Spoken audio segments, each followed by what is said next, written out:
Ceci est un livre audio autogénéré par Google. N'avons-nous pas l'impression que les choses se répètent? Qu'elles persistent et deviennent mêmes? Que rien n'y fait, quoi qu'on dise, quoi qu'on ne dise pas, quoi qu'on fasse, cela revient toujours à quelque chose de déjà vu, de déjà entendu. Cela a été dit, on le réentendra, on le reverra. La société continue à se faire société, le quotidien parle et les représentations se perpétuent. Il nous semble faire du surplace, si ce n'est du surdit. On en revient au point du dire. Une persistance advient, un état de pensée s'impose pour lequel et contre lequel il nous semble ne rien pouvoir faire, figeant les consciences et les paroles. L'impression d'impuissance est à l'image de l'individu qui ne trouve pas les moyens cognitifs de réagir, de comprendre, de se dédire.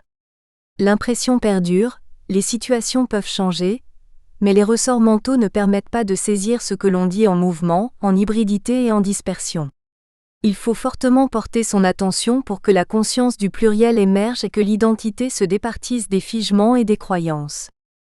Les situations changent mais les discours semblent persister avec leurs représentations qui prescrivent un environnement. Il n'y a jamais deux situations langagières similaires, mais pour autant la nature des discours semble ne pas changer de sorte que la répétition-circulation fait sens.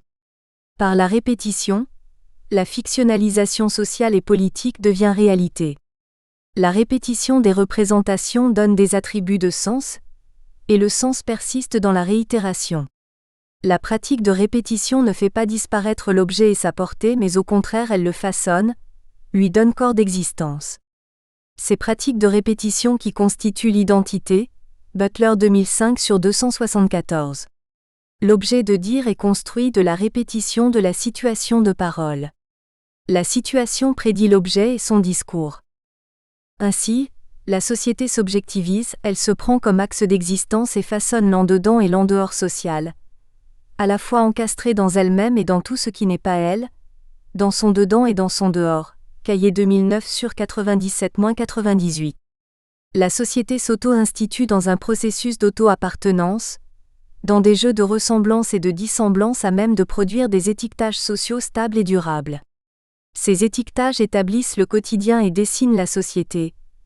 On parle de migrants pour évoquer l'espace national, on parle des quartiers pour dire l'insécurité, on parle d'immigration pour relever une menace culturelle. L'étiquetage marque des divisions dans les représentations. Dans le monde divisé, l'esprit guerroie avec le corps, la nature avec la culture, le sacré avec le profane, le clair avec l'obscur. La guerre du sombre et du clair est la métaphore qui perpétue le racisme, Starhawk 2015/62.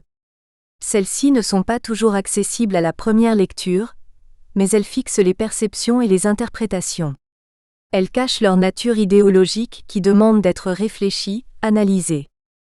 Mais surtout les cloisonnements et fixités exprimés en discours restent souvent cachés à la raison première qui fonctionne à l'évidentialité et pour laquelle se produisent injustice et oppression. C'est au nom des étiquetages normalisés qu'on opprime et que l'on justifie l'injustice, Benassayac 2006/114. Le caractère construit des étiquetages sociaux pose des autojustifications, des autoréférentialités. La société se dessine en elle-même pour se voir et faire société. Elle devient perceptible dans les termes d'une pensée du contexte, Cahier 2009/98, c'est-à-dire dans une position méta d'étude des situations sociopolitiques. Elle est plus précisément portée à l'observation du contexte des contextes, quand une représentation conditionne des représentations. Aussi, notre travail sera consacré à ce que nous avons pu constater de réitération et de persistance de la pensée, de représentation et de parole politique à travers des cadres sociaux normés de production et de compréhension. Ces cadres ont la particularité de borner le sens des événements tout en les guidant, tout en les produisant. Et réplication le cadrage de sens de l'événement par une pensée politique réitérée, reconductible. La scénographie politique proposée est celle d'un construit de l'espace social comme hégémonie, reposant pour ce que nous proposons d'observer sur un différentiel indépassable. Il pourra s'agir précisément d'établir un état gnoséologique des discours socialement, mentalement et idéologiquement situés, et d'en relever la signifiance culturelle, d'en définir le représentatif. Il s'agit de déceler le pouvoir sur la représentation, de ce qui fonde les vérités d'évidence sur la foi de discours. Nous proposons de penser les discours de la société dans leur époque, et ainsi d'observer ce qui la rend présente et réitérable à elle-même. Le corpus. Le corpus général de l'ouvrage est composé de données hétérogènes. Il rassemble des discours des personnels politiques et des discours médiatiques des campagnes électorales de 2002 à 2017. Le corpus insiste sur la campagne 2017 qui, d'une certaine manière, devient le réceptacle des trois précédentes. Le corpus est globalisant et localisant en ce qu'il est composé d'un ensemble de petits corpus pour chaque événement discursif étudié, et propre aux différents contextes sous-jacents. Il mêle différents courants politiques qui peuvent se répondre, se croiser, s'imprégner. Il s'inscrit dans un projet général, la construction-reproduction du sens politique par et à travers différents moments et événements majeurs de la vie sociale française. Les supports de discours sont numériques, trouvés sur Internet principalement avec l'outil Google. Nous avons pu compléter le corpus par nos lectures papier, ainsi qu'effectuer un premier ciblage d'articles de presse pertinents pour nos analyses avec Europresse. Les contenus spécifiques des corpus seront précisés au fur et à mesure de l'ouvrage. 1. La réplication, un modèle, de la cognition politique. Nous spécifierons dans cette première partie le cadre épistémologique et théorique de la notion de réplication, en étudiant sa nature sociopolitique, analytique et interrelationnelle. Nous le ferons en interrogeant les questions de représentation, d'événementialité, de culturalité et d'idéologité. La réplication pose une représentation, c'est-à-dire une réactualisation en continu de l'ordre idéologique du discours. Elle révèle les modèles de répétition du politique. 1.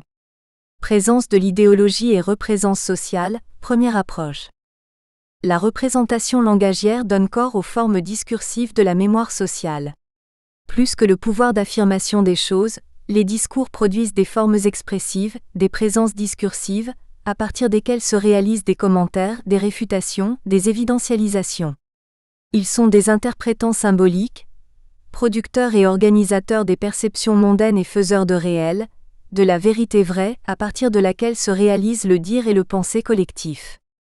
La question de la reproductivité de la représentativité du discours est posée dès lors que celui-ci semble se prendre lui-même, pour discours des faits de l'événementialité. Aussi, il y a réplication quand la pensée politique cadre l'événement, lorsque les cadres socio-normés de la mémoire conditionnent les phénomènes en tant que disposition cognitive de discours. La cognition sur laquelle nous nous appuyons permet de penser la parole comme un acte cognitif interprété réitérable. La connaissance que les sujets ont de leur état d'être social est intégrée à leur pratique de discours. Le sujet de discours, par son dire, confirme ainsi sa situation d'être social. Le brouillage entre l'ordre du discours qui réitère sa scène normative et l'expérience des choses qui la contredit impose de revenir aux sources idéologiques des choses. Quand l'évidence supposée ne correspond pas aux choses vécues. L'inadéquation entre le monde du discours et le monde du sensible donne encore à penser l'époque en termes d'idéologie, celle-ci construisant des ponts entre sens, sensible, et pensée, symbolique. L'idéologie est toujours là dans les interstices, dans les plis, les fractures, les équivoques, dans les rapports de genre, de classe, de race, de naturalité, de sociabilité, du politique. Pour autant, et de manière paradoxale, prenant les plis pour l'ordre, elle façonne un commun où tout individu s'essaie à la sociabilité. Le paradoxe est l'espace par lequel celui-ci se découvre et se réalise, individu social. Être individu, c'est altérer une partie de soi, pour lequel on se trouve identifié et différencié. Le paradoxe nous constitue ainsi en tant que sujet social. Dès lors, la réplication devient une continuité de sens social, un présent de représentation dans sa permanence sociétale. La réplication est une présence sociale, elle représente la société, elle est imagée pour chacun des individus. La réplication engendre des représentations à travers des réitérations de discours, des permanences réactualisées et changeantes. Les formations discursives y sont recontextualisées. La répétition est à ce titre le représenté d'un présent de société. Elle est ce qui représente la société dans ses rapports institués. La répétition est un effet hégémonique du politique et du médiatique. Elle a des effets de surévénementialisation. Elle procède de la mémoire hégémonique axiologique, infra. En cela, elle peut euphémiser la violence des dominants et hyperboliser la violence des dominés. Thévagnan et Tissot 2010. La réplication a tout à voir avec le politique. Elle est une réactualisation à l'identique d'une catégorisation posée par le langage. Le langage devient politique dès lors qu'il dessine des frontières dans l'existence sociétale. La répétition dessine un présent social de référence, ce qu'il faut dire, penser, faire. Il produit le défaut de normes par rapport au groupe hégémonique de référence. L'ordre idéologique est la norme du dire, du faire et du penser. Il établit le consentement et l'alignement des consciences. Il s'agit d'une manifestation des disponibilités de la cognition politique, à travers des continuités et discontinuités dans le temps et dans l'espace sociaux, exprimables en discours. Ainsi, nous cherchons à décliner la réplication dans ses tonalités sociales et politiques en appui des présences, continuité et persistance de discours. Celle-ci s'inscrit dans des effets HE accent aigu GE accent aigu monique de répétition des cadres socio-cognitifs. Nous traitons des situations sociopolitiques, considérant que celles-ci sont génératrices de sens. L'étude métasituationnelle des discours est portée à signifier les études de discours critiques des sociétés. Il s'agit aussi d'une certaine manière d'étudier les dispositifs mentaux sociaux, de percevoir les disponibilités mentales émergentes des sociétés. Dans ce contexte, nous nous intéresserons d'abord aux déclinaisons théoriques du cadre conceptuel de la réplication pour ensuite en observer les exemplifications dans des corpus de discours de personnel politique et dans les médias. Une dernière partie ouvrira le concept de réplication dans sa portée critique de représentation discursive. 2. Théorie critique de la société, portée identitaire de l'idéologie, École de Francfort Critical Discourse Analysis, position analytique. La théorie critique de l'École de Francfort est née après-guerre en réaction au nazisme et à toutes les formes d'obscurantisme de la pensée. Elle a cherché à comprendre les processus historiques et sociaux, nourris des savoirs empiriques sur la société, Genel 2013/16. Elle a cherché de nouvelles lumières, et les a façonnés à l'épreuve du concept d'autorité. Selon K. Genel 2013, la notion d'autorité a été préférée aux notions de violence ou de domination en raison du fait qu'elle entrait dans un cadre interdisciplinaire qui préfigurait des approches psychiques, culturelles, politiques des rapports sociaux. L'attitude scientifique s'est appuyée sur le refus du cloisonnement disciplinaire au profit d'une alliance entre philosophie, sociologie, droit, histoire, politique, économie, esthétique et psychanalyse. Nous constatons que les sciences du discours dans leur articulation avec les sciences du langage ne font partie des ressources analytiques pressenties. Pour les disciples de l'école de Francfort, notamment Fromm et Horkheimer, l'autorité n'affecte pas seulement les conduites en produisant de l'ordre social existant, mais elle menace la fonction critique elle-même. Les théories de la connaissance peuvent s'en trouver affectées. L'autorité a à voir avec des formes d'imposition institutionnelle et discursive. Elle croise les formes de pouvoir. Pouvoir de faire faire, de dire, de persuader, de faire croire, mais aussi de ne pas laisser dire, de faire taire. La théorie critique permet de penser et de mettre au jour les formes possibles de l'émancipation humaine, les obstacles de la perte croissante de liberté, progression du capitalisme, mépris social, les atteintes aux personnes, autoritarisme, nationalisme, et la transformation de la culture éclairée en culture de masse, marchandisme, naturalisme, présentisme, populisme infra. Il s'agit à travers ces différents chantiers théoriques, thématiques et analytiques, de refuser de sacrifier la rigueur intellectuelle à l'engagement. De son côté, la Critical Discourse Analysis, CDA, née à la fin des années 80 dans l'univers anglo-saxon, s'est inspirée de l'école de Francfort pour marquer la primauté du lien entre discours et contexte social de production. Dans cette perspective, le travail a été accentué sur les pathologies sociales, injustice, discrimination, aliénation. Il s'agit d'analyser le rôle crucial des élites politiques dans la production, diffusion et légitimation des formes déclarées ou non, de xénophobie et de discours racistes à travers le temps, de repérer les pratiques d'exclusion et de discrimination, les opinions et croyances discriminantes produites et reproduites, préparées, promulguées, légitimées, dans le discours. Selon R. Wodak 2001, La CDA s'est préoccupée fondamentalement de l'analyse des relations structurales, qu'elles soient opaques ou transparentes, de dominance, de discrimination, de pouvoir et de contrôle qui se manifestent dans le langage, ibidem. Les analystes du discours critique présupposent que le discours est une pratique sociale qui, comme toutes les pratiques sociales, est dialectiquement liée au contexte de son utilisation. Il s'agit d'expliquer comment les structures sociales peuvent affecter les structures du discours. Le discours est la condition de reproduction des situations sociales, qui s'en trouvent à représenter en retour un ordre social. Les enjeux sont portés à l'analyse des discours politiques et médiatiques, qui s'en trouvent idéologiquement porteurs. Les discours politiques et médiatiques sont des supports de la conduite de sens social. Ils sont au centre de l'interprétation mondaine, d'où se dessinent des horizons normatifs, des scénarios cognitifs, des intercompréhensions normées sur le plan du sens. Le concept d'idéologie est, sur ce point, au centre de l'appareillage théorique critique de l'école anglo-saxonne. Il est à l'articulation des problématiques de la doxa comme représentation, nécessairement partageable et partagée, le programme de la CDA, et de l'idéologie dans sa portée imaginaire, le programme de l'ADF.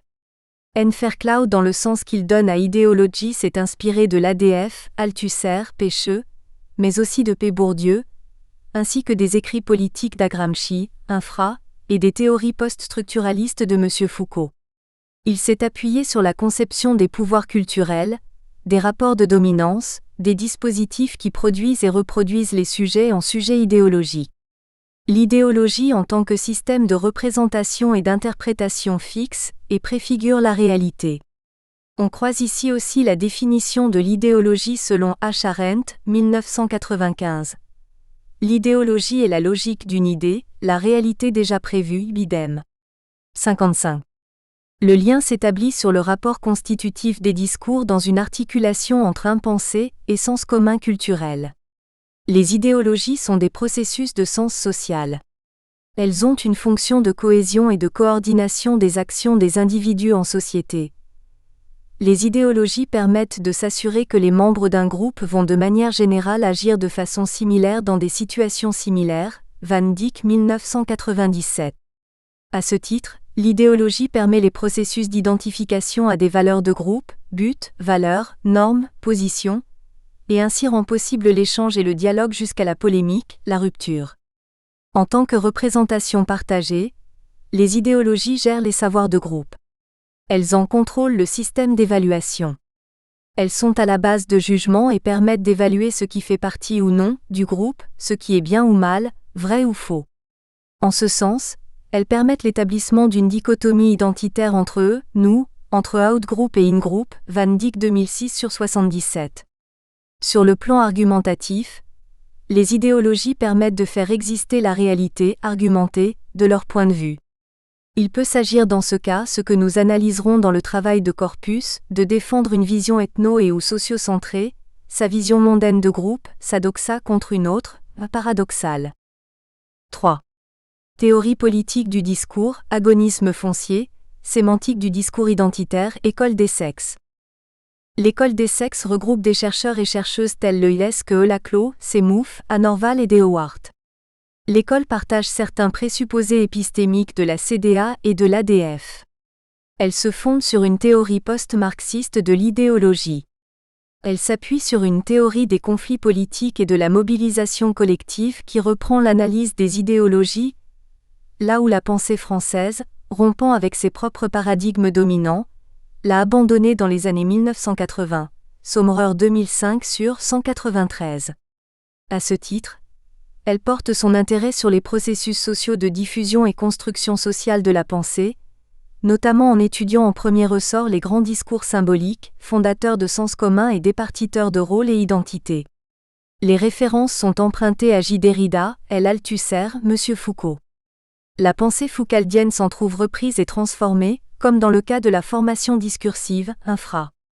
Le projet est précisément de réintroduire la contingence au cœur des rapports politiques, pour reconnaître le flottement du sens donné par les acteurs à leurs actes, à leur environnement et à leur propre cheminement, ibidem. Nous y trouvons des liens avec le sémantique dans un tournant sociopolitique. Il s'agit d'analyser la distribution identitaire au sein du social, c'est-à-dire les assignations, les décentrements du sujet, les positions du sujet instituées et normées par les discours dans leur époque et environnement. Celles-ci créent des mouvements de sens, des catégorisations et des identités en construction et déconstruction. On peut parler de mouvements identitaires de sens. Les théoriciens de l'école d'Essex cherchent ainsi à refonder les formations discursives dans le sens d'une énonciation sociale, supra. Il est d'objet de considérer les discours comme des pratiques sociales dans leur contexte politique de sens, ceux-ci leur assignant une existence et un rapport interpersonnel au monde. Il ne s'agit pas tant de devenir soi, individu, que de partager des identités et des assignations avec les autres. Le discours n'est pas ici le strict produit de l'énonciation individuelle. Il ne s'agit ni d'une étude linguistique ni d'une interprétation rhétorique. Tout ce à quoi une communauté est confrontée est immédiatement mis en signification et fait l'objet d'une interprétation insérée dans un récit social, une narration historique, la formation discursive étant l'ensemble des discours à travers lesquels les acteurs apposent du sens à tout objet et sujet et leur confèrent ainsi une existence sociale. Sommerer 2005 sur 195. Le sémantique social et identificateur des discours s'appuie sur une interprétation sociopolitique. Il s'agit d'une repolitisation de la formation discursive. Le caractère interprétatif de la formation discursive produit des schèmes de représentation qui confèrent et regroupent du sens. Ainsi, il n'y a pas de coupure entre interprétation et discours. Et la régularité dans la dispersion donne de la cohérence à l'hétérogène. Tout objet, toute chose ne doit son existence sociale qu'au surplus de sens que lui apposent les acteurs, alors rien n'existe en dehors du champ de la discursivité, il n'y a pas de lieu extradiscursif, ibidem. 197. Tout est interprétable au sein de l'action sociale. Il n'y a pas de dehors social, d'en dehors idéologique, d'ahistorique, tout procède de détermination intérieure. Il n'y a pas d'en dehors du politique. Tout y conduit et tout y procède. La différenciation identitaire est donnée comme constitutive du politique. Elle est construite sur l'ambivalence de la sociabilité humaine et pose des rapports sociopolitiques agoniques. À ce titre, il n'existe pas de logique identificatrice extérieure à la société. Et il existe une nécessaire idéologisation identificatrice des discours. Précisément selon Semouf 2005-2014 et Laclos 2000, sous couvert d'une opposition nous foncière, le politique est la mise en question constante de la politique. Le politique a une dimension antagoniste qui émerge de la diversité des relations sociales, d'où il tire sa conflictualité. L'ambivalence de la sociabilité humaine est constitutive des rapports sociaux. Le politique, c'est le pluralisme d'opposition dans des formes et forces d'identification collective. La politique est un ensemble de pratiques, discursives et institutionnelles, qui cherchent à établir un certain ordre. Elle instaure la coexistence humaine dans des conditions potentiellement conflictuelles, mais liées à sa cause. La politique en tant qu'instauration d'une autorité est une conversion de la force pour sa préservation. Cette transformation d'une violence en force institutionnalisée s'opère dans le processus de reproduction de la société et dans la socialisation elle-même. Genel 2013 sur 204. L'institutionnalisation permet à l'individu d'accéder à sa rationalité d'être social. Le discours politique identitaire renvoie à la construction de soi et de l'autre dans l'espace politique des sociétés. L'action sociale par les discours des individus définit les limites et contours du politique. Le discours politique identitaire est inséparable d'une logique de positionnement interpersonnel et interculturel. Il fait état des croyances et de ceux qui les portent. Le discours politique identitaire existe en tension. Il se réalise par les sujets acteurs sociaux du discours. Il a pour substrat l'homogène et l'hétérogène. La relation de l'un, mais aussi celle vis-à-vis de l'autre se fait dans les projections imaginaires du hors de soi. Cet autre du désir de soi et de l'imaginaire politique peut revêtir les habits normatifs de l'indifférence pour autant qu'elle recouvre le refus de la différence. L'envie mortifère de la ressemblance justifierait l'injustifiable. Elle autoriserait qu'on culpabilise, qu'on discrimine au nom de la consanguinité nationale et de l'autocentrage culturel. La communauté d'intérêts nationaux se légitimerait par la stigmatisation dans une fierté générale et une collectivisation égotique. Aussi, le sémantique politique de l'identité est celui des confrontations de sens, d'un sens politique de confrontation dans une visée du même. L'identité, c'est selon nous être individu, tout en saisissant l'existence de l'autre, qui est aussi la sienne constitutivement. L'identité est liée à la représentation d'une entité se valant comme unité écologique diverse. Elle est ce qu'il faut afficher de soi, corps, discours en situation sociale. L'identité se définit par les interactions. Nous espérons que vous avez apprécié cet aperçu. Pour continuer à écouter ce livre audio sur Google Play Livres, utilisez le lien dans la description de la vidéo.